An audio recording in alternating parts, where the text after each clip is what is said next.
Þetta fór með verkefni 9. Við erum búin að setja upp layerina, við erum búin að setja upp grunnmyndina og ætlum að skoða S-þrefið. Þetta hérna, External Reference.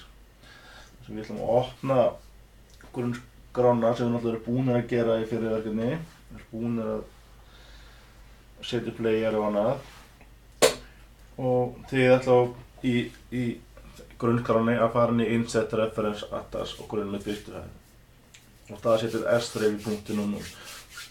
Ég ætla að sýna hvað þetta þýðir allt saman. Inn í grunnskjölinu, þá eins og tölum hana, bara hérna Insert. Þannig. Og við ætlum í allt það hérna. Þá fáum við einhverja möppu uppsetningu og þið farið inn á eitthvað svæði. Þannig að ég var með þetta annar staðar heldur en niður í því það náttúrulega með þetta inn á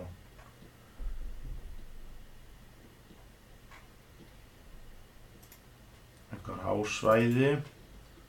Sjá, ég seti þetta hérna og passa ykkur þegar það getur alveg ef við sjáum ekki það sem það er.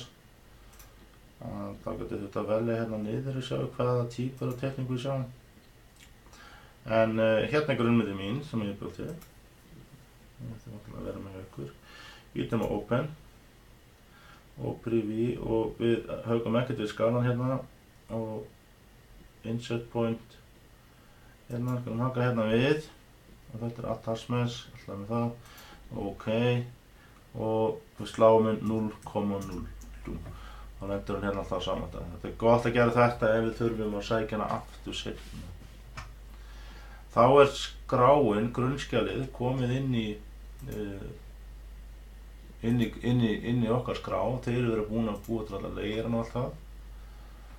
Þannig að þetta er það sem við gerum þegar við erum að búa til S-þref. Við erum að ná í utanliggjandi skrá og erum að vinna með hana hérna í, við getum ekkert allt við hana sérstaklega hérna inn í þessu skjali hérna, en við erum að vinna með hana síðan og teiknum síðan alveg teikningur og ofan á þetta. Ít í svo save og þá voru tilbúin næstu skref.